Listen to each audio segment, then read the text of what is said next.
Good evening or morning, depending on your time zone. Welcome. Here to tell you a story about the microbiome and how all this stuff really works. But before we get to that, I'll tell you my favorite quote of the day here.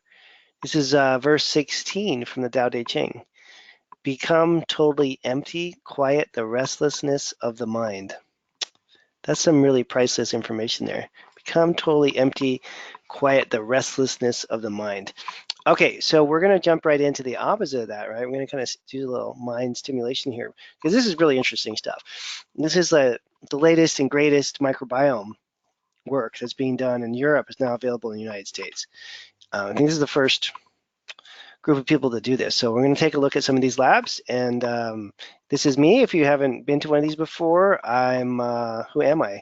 I'm on the faculty of the Institute for Functional Medicine, their practice implementation program. I've been around for a long time practicing functional medicine. I work very closely with Dr. Lord, who's one of the original developers of this microbiome testing in functional medicine, and I see patients. If you're a patient, you're interested in doing this testing, you should contact me. And when we can get it figured out, I work with patients over the phone. So first of all, I just want to show you what we're actually talking about first. This is a lab. It's a company called Doctors Data. And there are at least two other companies that we know of that are quite good that do this kind of testing. We're not talking about them tonight. We can some other night. There's Genova Labs that does a GI effects test. And there's Diagnostic Solutions Lab that does the GI map. We're not excluding them. We just don't have time to talk about everybody. And this is a new test that was just released, so it's kind of exciting to talk about things that are new. The GI map has been around for a couple years from Diagnostic Solutions, and the GI effects test has been around for a decade or more. It's sort of the classic microbiome test. But I thought you guys should just be aware that these various companies are in a bit of a battle, to get the latest technology out, and they're all buying new machines and upgrading their techniques and whatnot, and this is the latest entry into that.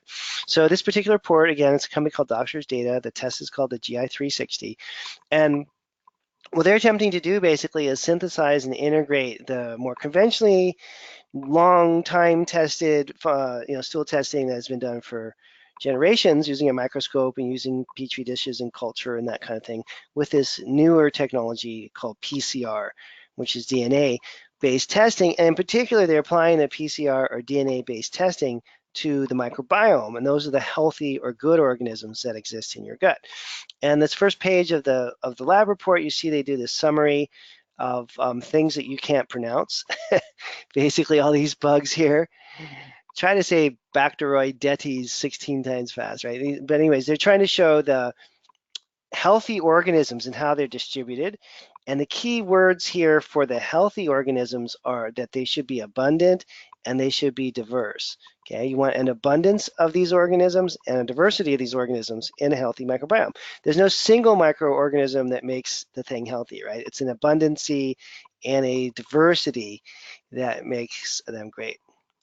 So that makes your microbiome great.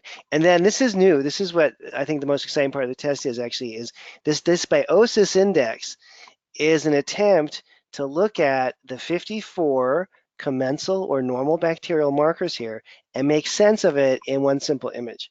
Because when you look at the 54 markers that they're actually measuring, you will see it's really complicated. And here they are, alphabetically.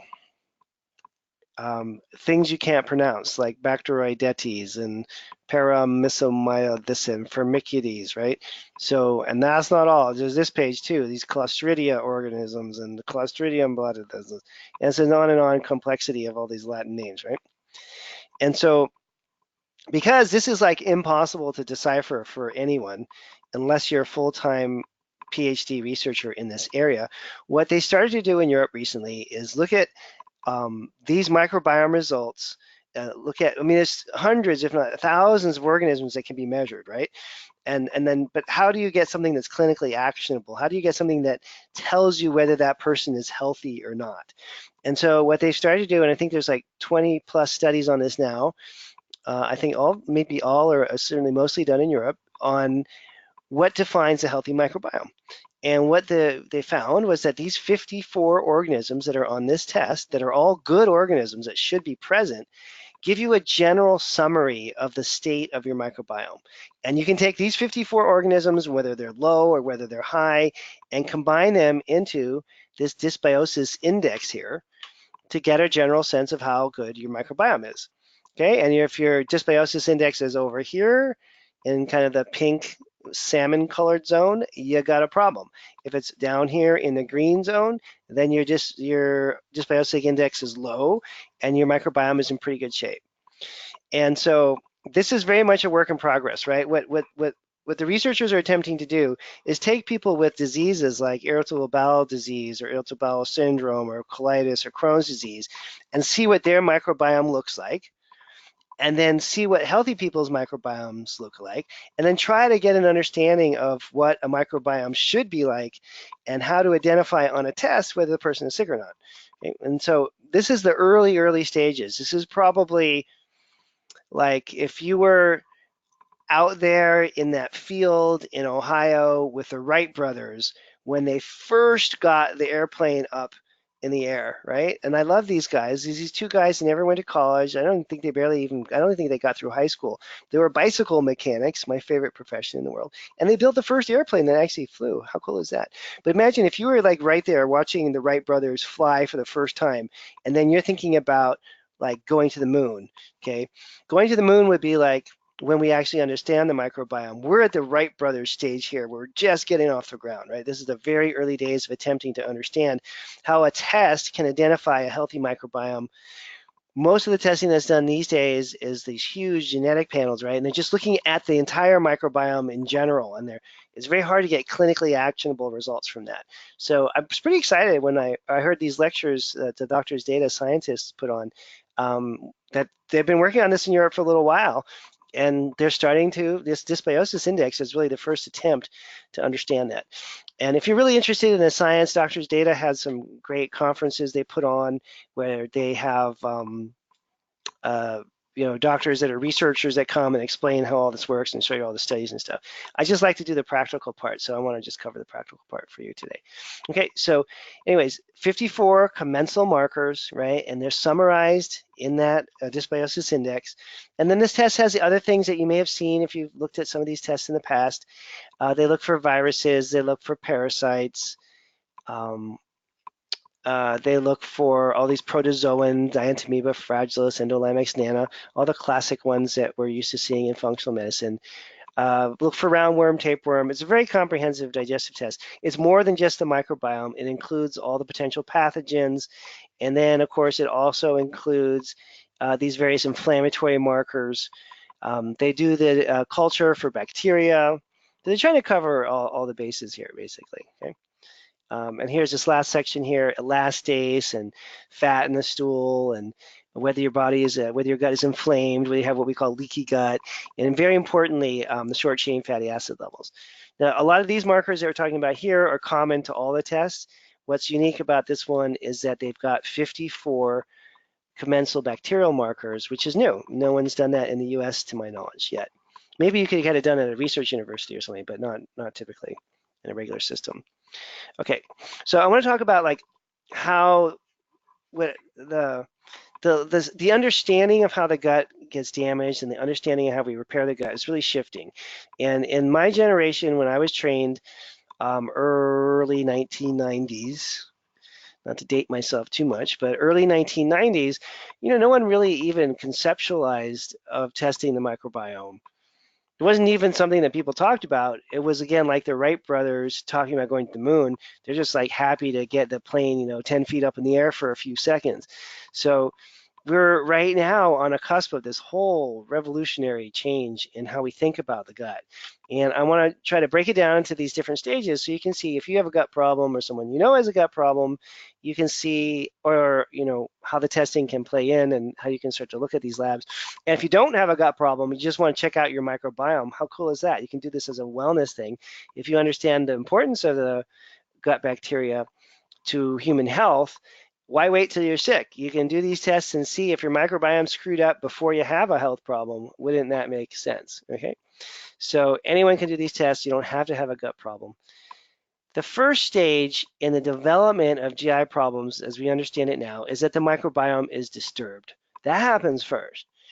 Then you can see the organs getting involved. You might have a leaky gut developing, a weakening of your secretory IgA. You have inflammation. You have the stomach not working, the pancreas not working, the gallbladder not working, the intestinal tract itself not working. Now, the GI organs eventually get impacted, and then you can either pick up a pathogen, or a pathogen that's been lurking around can all of a sudden flare up and cause problems because the microbiome got disturbed and the organs started to fail, and now all of a sudden we have a pathogen.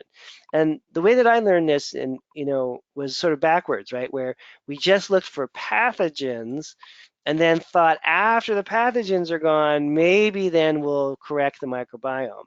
But there's no way to test for the microbiome or understand how messed up it was back in those days before the DNA testing was available. The technology has really come a long way. So now people are starting to look at this in the opposite way. Rather than just killing pathogens and getting rid of parasites and doing your parasite cleanse and your yeast detox thing and your antifungal this and that, maybe we should think about the microbiome first, maybe even potentially treat the microbiome first in order to get the GI problems to resolve. Now, in order to do that, you obviously have to have a test to see if the microbiome is messed up, and you have to have a general sense of how to try to correct the microbiome. So this is all different ways of thinking about these things that are coming out now. Okay. So again, historically in natural medicine, we were killing everything and asking questions about the microbiome later. Now we're shifting to a new paradigm where we want to test and correct the microbiome first and see if that's enough that the organ systems can start to repair, and that yeast and parasite and overgrowth kind of problem is no longer such an issue because the microbiome is so dominant and so strong. Okay, so it's almost like backwards from what we've been doing for generation upon generation, right? Okay, so, and there's some more detail in here, but I want to skip through this so we can get to the good part. So now, with a stage one, this first step, we're thinking about things like a lack of short chain fatty acids. That's code word for lack of fiber in the diet. Strangely enough, we eat fiber, and that fiber does a whole bunch of things. It makes your tummy feel full. It's good for detox reactions and binding up stuff. It's good for a lot of different things. But one of the primary roles of fiber that's come out more recently, is that the good bacteria break that fiber down into fat. Doesn't seem possible, but that's what they do. They take that fiber that we can't digest, and they turn it into short chain fatty acids, or fat, basically. And this fat is an energy supply and a fuel for the gut lining. It turns out that these short chain fatty acids also have massive anti-inflammatory effects and ridiculously powerful immune system regulatory effects. Just by eating fiber, you can completely change your immune system and completely reduce inflammation in the gut. But if you have the good bacteria to convert that fiber into short chain fatty acids. Now, if you eat the fiber and you don't have enough of the bacteria, it's not going to work, obviously, right? This is all bacteria dependent, the good bacteria. We also need polyphenols in the diet for the microbiome to grow. And so polyphenols are strange. You may have heard of them. This is the reason why people think, blueberries are healthy for you, right? Or green tea. These are considered usually in the antioxidant category, and these polyphenols are very large molecular structures that we can't digest very well. Most of them are not pulled into the bloodstream in the human body. These polyphenols, all these blueberries that you're always eating, are designed in the human body to feed the good bacteria. So fiber and polyphenols are the fuel, the food supply for these good bacteria. Other things that are going to completely control the microbiome for better or worse, or how quickly you're eating, how quickly you're chewing, if you're chewing enough. And any of these problems, lack of fiber, lack of polyphenols, rushing through meals, is going to just completely wipe out your commensal bacteria. Completely. Okay, you have to have all those things in process and fixed in place. And then the supplement fix, if you do have a messed up microbiome, is things like prebiotics and fiber, obviously from food, but you can also do it from supplements. Probiotics, there's a special product that's available now called Butyrate, which is a short chain fatty acid. Okay, and then of course the lifestyle correction is figuring out what to eat and how to eat, and relaxing when you eat and whatnot. If this progresses and the microbiome is damaged for long enough, then the stomach fails to produce enough HCl or hydrochloric acid. The pancreas and the gallbladder aren't going to be making what they should. And with these, especially with the production of bile, bile has a very strong effect on the microbiome. And not enough bile is going to cause bad bacteria to grow and not be good for the good bacteria. Okay. You can also have leaky gut or damage to the gut lining and inflammation in the gut as well. So there's supplement corrections and lifestyle corrections. If you're having organ dysfunction, you can take betaine HCl, you can take enzymes and gallbladder support. You can start to fix the leaky gut. You can take butyrate. Butyrate's almost like a miracle cure. It's incredible the things I've seen butyrate do in the last few months since it's been available.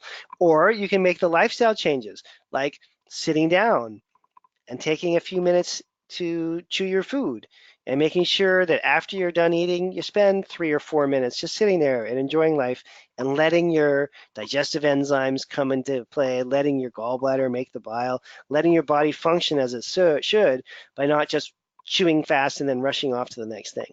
Okay, so a lot of these microbiome problems can be corrected simply by sitting down and relaxing for a minute or two before your meal, chewing your food well, and then taking 3 or 4 minutes after your meal to get your digestive system engaged, right? To allow that to happen.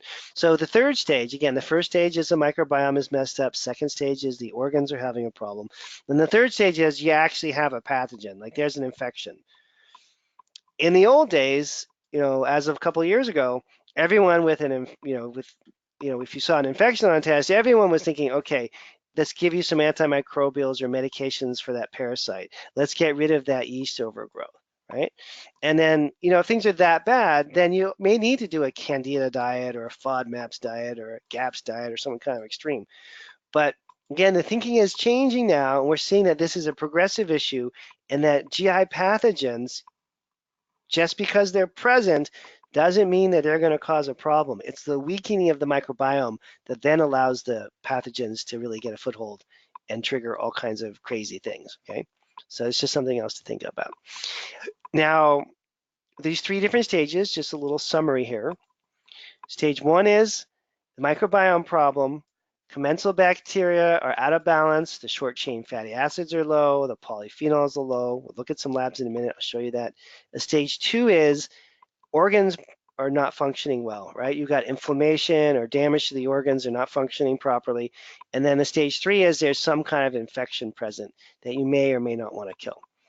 But the tendency now is we're moving away from just killing everything and more towards testing and correcting the microbiome as a long-term solution for these kind of health problems. This is pretty radical. It's almost like a reversal, really, of what everyone was doing 30 years ago when I first started doing this work. There's a special case. It gets a special slide. This is important. Butyrate is a pretty amazing product, okay? And it can be used in all different stages of the GI dysfunction problems. I'm finding in my practice, the more severe the GI complaints are, the more the butyrate helps. And there's a company called Pure Encapsulations, and they have produced a product called Sun Butyrate. And Sun Butyrate is a liquid. It's easy to take it. It doesn't taste that bad. And matter of fact, it kind of tastes good in a way. I kind of like the taste of it. And it is, in my experience in 30 years of doing this, the most powerful changer of gut function that I've ever seen. It's a supplement. It's not prescription. It's non-prescription, but it almost acts as strong as you would see a drug act, like an antibiotic would act, or like a steroid medication would act. It's a really powerful product, and it hasn't really been available in a form that's been absorbable up until a couple months ago.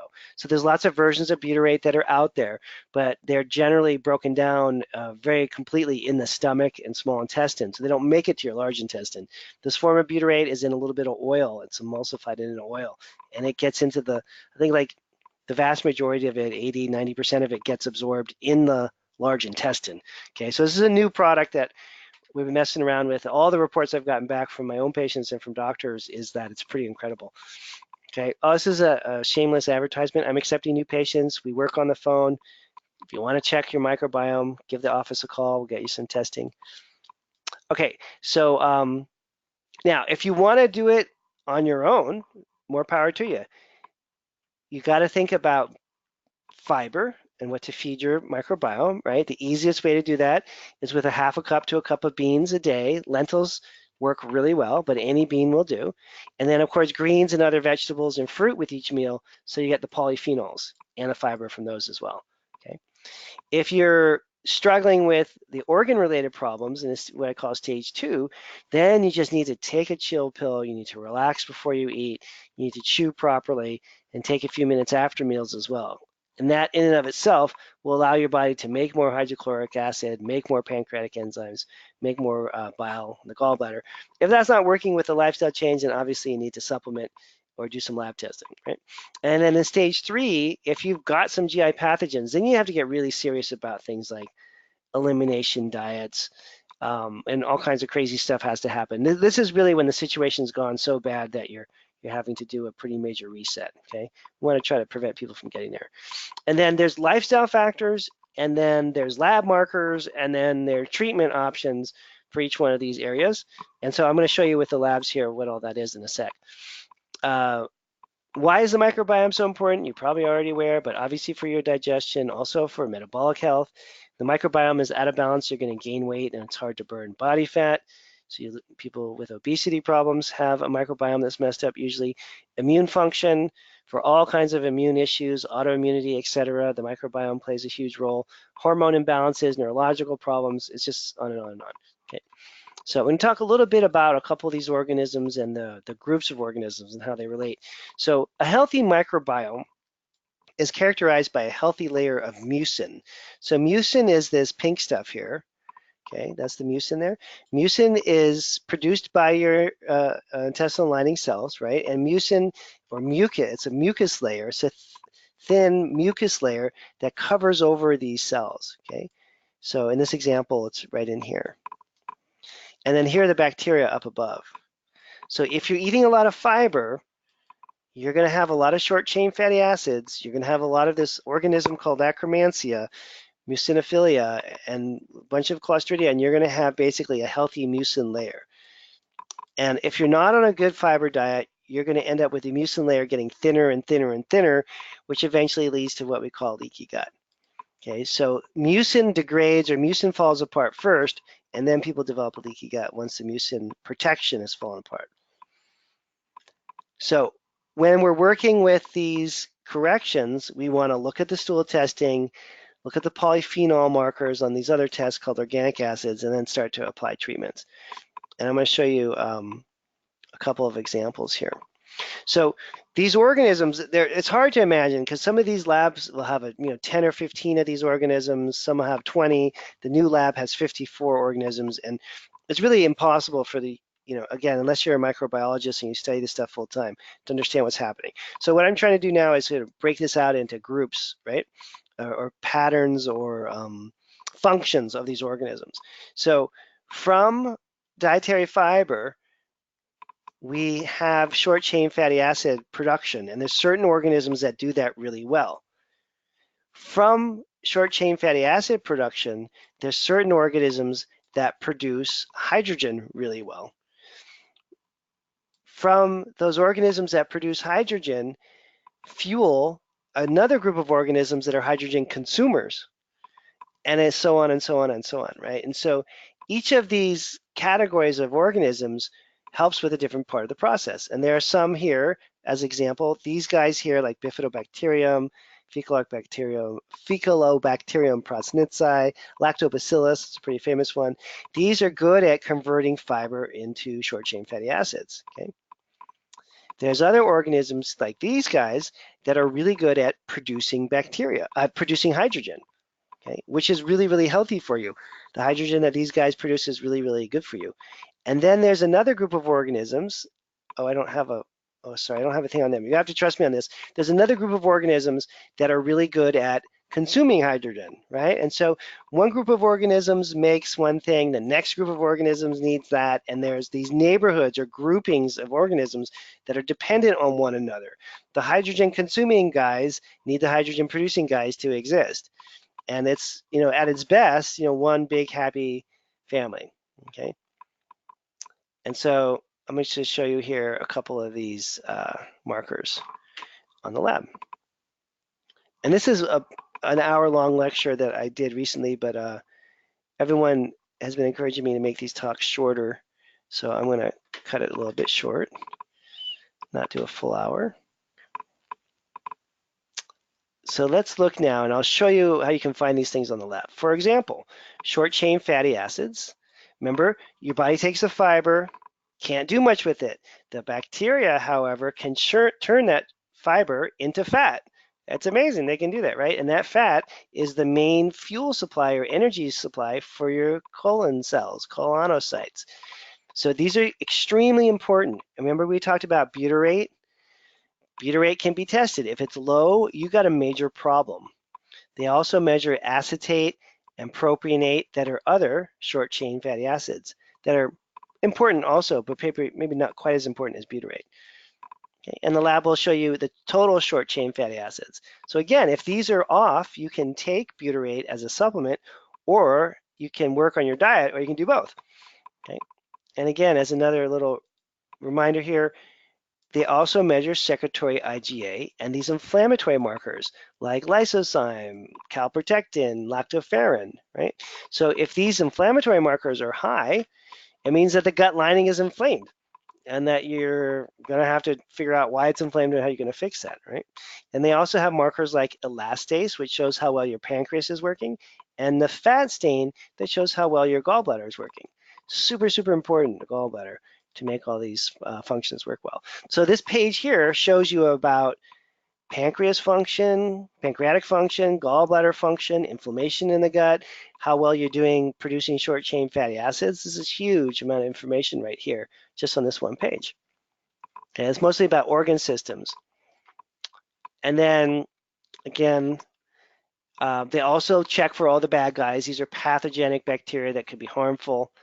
So they're different than the good bacteria, right? There's sort of two classifications in the gut. There's the good or commensal bacteria that can be low or normal or high, and then there's the pathogenic or dysbiotic bacteria that are generally considered to be disease-causing. It's confusing. There's good guys and there's bad guys. And then there's these guys like the roundworms, hookworms, flukes, etc., tapeworms. Obviously, those are, you don't have to have a PhD to understand those are bad for you, right? Nobody wants to have hookworm or roundworm or tapeworm. And then there are these protozoan bugs. Again, they have complicated names: Dentamoeba fragilis, Giardia, Iodoamoeba bushli. There's a bunch of complicated names. Those are all generally considered to be bad. And here's more lists of the bad bacteria. It's a very extensive test, this is. And then now we're getting into the good guys. These are the good bacteria. Now, where it gets extra confusing, and I don't know how to even try to explain this, is that the good bacteria can be low. Like, let's pick on one of these guys. The good bacteria, like this is a famous one, Faecolobacterium prausnitzii. The good bacteria can be low, can be normal, or can be high. So what does a high level of a good bacteria mean? Well, that's what no one really understands yet in terms of one bacteria meaning one thing. Okay. However, what's convenient is the researchers now are starting to put together what this package of 54 bacteria mean when they're taken all together. And that package is again summarized in this innocent looking graph here where it says dysbiosis index. Okay, so this is a summary of all those commensal bacteria, some of which may be high, some of which may be low.